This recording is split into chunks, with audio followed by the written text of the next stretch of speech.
Hi there, Sandy Freshy here, back with another video. Thank you so much for joining me. Today we're going to be talking about a really hot topic, money. And in this video, it's specifically about money and the undefined emotional solar plexus. So if you have an undefined emotional solar plexus, and that would be this center here on your human design chart that's to the right of the sacral center as you're looking at the chart. If it's white, then you have an undefined emotional solar plexus.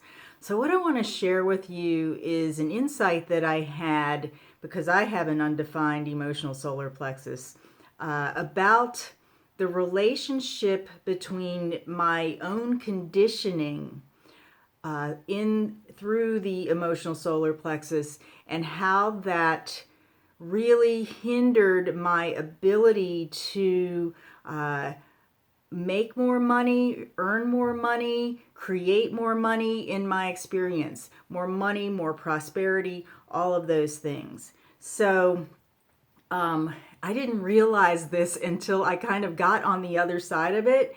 And I want to share this with you if you are struggling with income, with money, with your financial life in general, because this may light up some things for you, turn on some lights for you in your own awareness so that you can begin to decondition that undefined emotional solar plexus in a way that will perhaps support you better as you move forward and grow in your financial experience. So what I realized is that, well, first of all, let's talk a little bit about the mechanics of the undefined solar plexus and conditioning in particular. So one of the ways that you can experience conditioning in your undefined solar plexus is by avoiding truth and confrontation. What I realized is that I avoided for many years on and off, and and as I moved into human design, it was more avoiding on and not facing and not facing and confronting the truth about my financial life. And I did that because it doesn't feel good. So anytime if you have an undefined emotional solar plexus, there is a tendency to avoid the truth, avoid confronting things that do not feel good emotionally.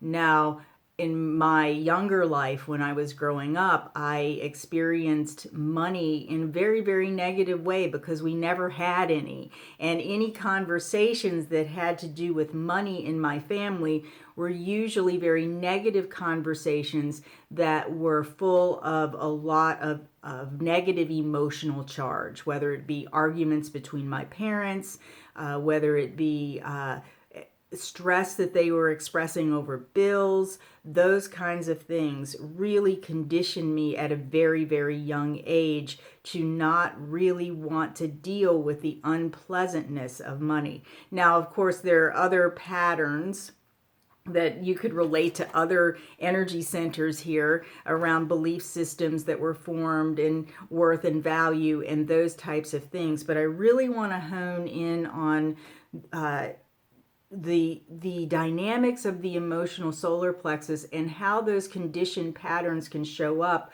when you are not facing or feeling through into your financial life. So I went through and I made a list of how I have done this in my own life. And I didn't realize this until maybe about a year or two ago when I really started to make a shift in my own in my business, in my financial world, in with my husband, in our day-to-day financial pay the bills kind of world. I didn't realize I was doing certain things or avoiding certain things because I didn't want to feel the negative repercussions, or I expected there would be negative repercussions. So how this has been showing up for me, and I have a long history of this, so let me go back and talk about how it used to show up, and how I realized it was showing up before I made the shift and realized, and then connected it with this conditioning in the undefined solar plexus. So back when I was doing massage, one of the things that I would do is I would hide or bury purchases in my business that for things that I really wanted to have for myself, right? So not things that would be illegal or anything like that, but things like I would want to have a nice candle, or an essential oil. I would want to have those experiences, so I would buy them for my massage room, for my clients, to use on my clients. And but the truth about it was that I really wanted those experiences, or those things, to experience for myself.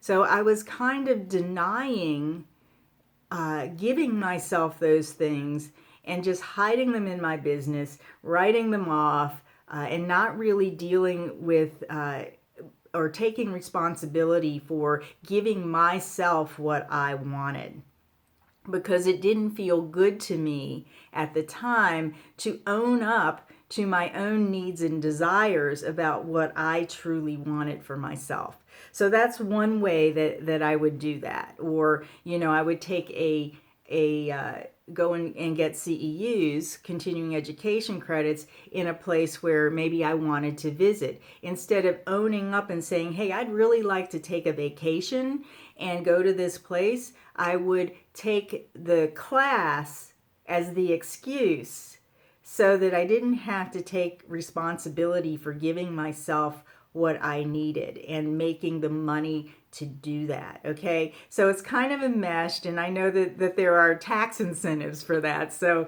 I don't want to go too far down that rabbit hole. I just want to give you a feel for how this shows up. Let's see, what else? Ignoring my budget, or not having a budget, like just spending money on things that, 20 bucks here, $30 there, 50 there, and not really sitting down and taking account of what's going out and what's coming in. That was a real pattern, especially in my earlier life, that I've really worked to turn around. And when it came to my business, what I realized is that when I would have lulls in income, it was because I wasn't paying attention to my money. It was like I was ignoring, I was doing the work, I was having fun, seeing clients, money would come in or not, I would be creating courses or creating things for clients, maybe creating videos, and then wondering why, I wasn't making or bringing in a consistent income. And what I realized on an emotional level is that there was a part of me that had really been conditioned around how the money wasn't important, the income isn't important. And when I started to make that a priority and really look at what was coming in versus what was going out, I got real about my business. I got real about the painful parts of my business.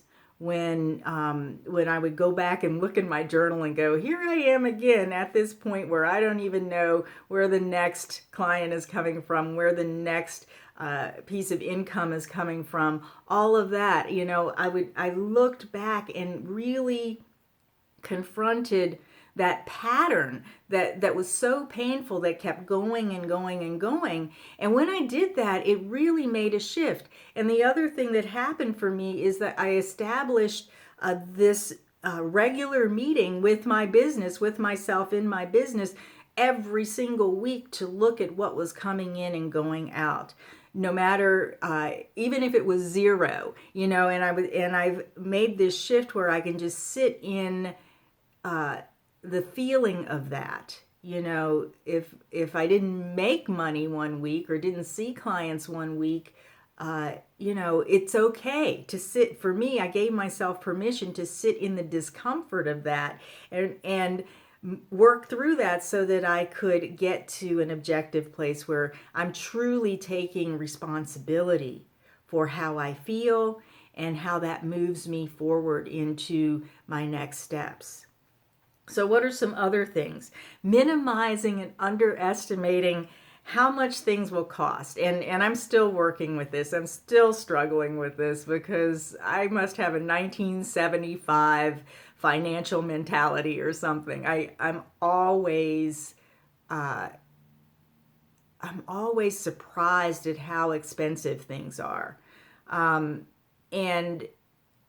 now I know that it's better to be honest, and that's where budget comes in, and that's where really sitting down and looking at expenses, whether it's in my business or with my husband, with our budget at home, really looking at the true cost of things and planning for that is far less painful than being surprised by a bill that maybe comes in every month and is basically the same amount. Being surprised month by month at how expensive it is and not being prepared to actually have a plan to pay for that.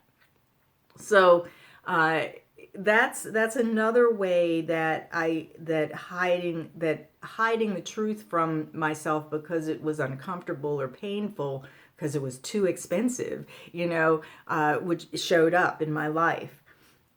Another one, which was a real game changer for me, and those of you who have a partner and you're struggling with money, and you have an undefined solar plexus, I really encourage you to take a look at this. Lack of transparency with your partner around money, that was a big pattern for me. It was one that I started in my old marriage, in my last marriage, and it's one that I continued up until the last few years with my current husband. And it would be not big things, just little things that maybe I thought he wouldn't approve of if he knew that I bought that thing, right?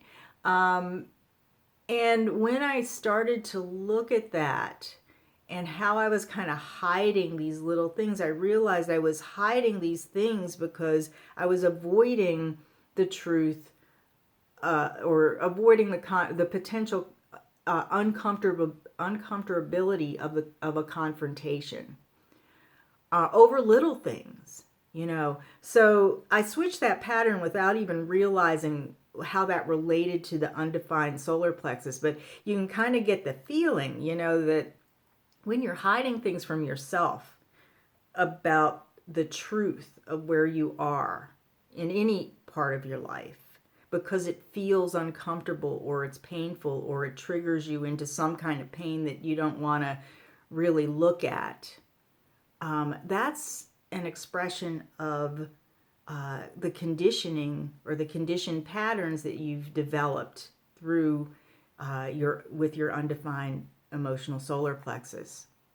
So I'd love to know from you if you have an undefined solar plexus and you want to feel open enough to share. I know that money and finances are a touchy subject for a lot of people, but I want to know from you how you have avoided truth and confrontation with your finances and with your money because of how uncomfortable or how painful it would feel, or the prospect of that.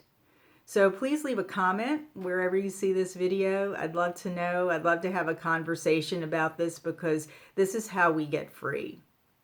This is how we free ourselves, first of all, from our conditioning, and how we actually move into greater sovereignty, greater stability, and a deeper sense of empowerment within ourselves. So thank you so much for watching me. If you find this video helpful, please like it and share it with anyone who may benefit. And if you're watching this in any place where you can follow me, go ahead. If you're on YouTube, hit the subscribe button. If you're somewhere else, hit the follow button wherever it is. I'd love to continue this conversation with you. So until the next time, be well.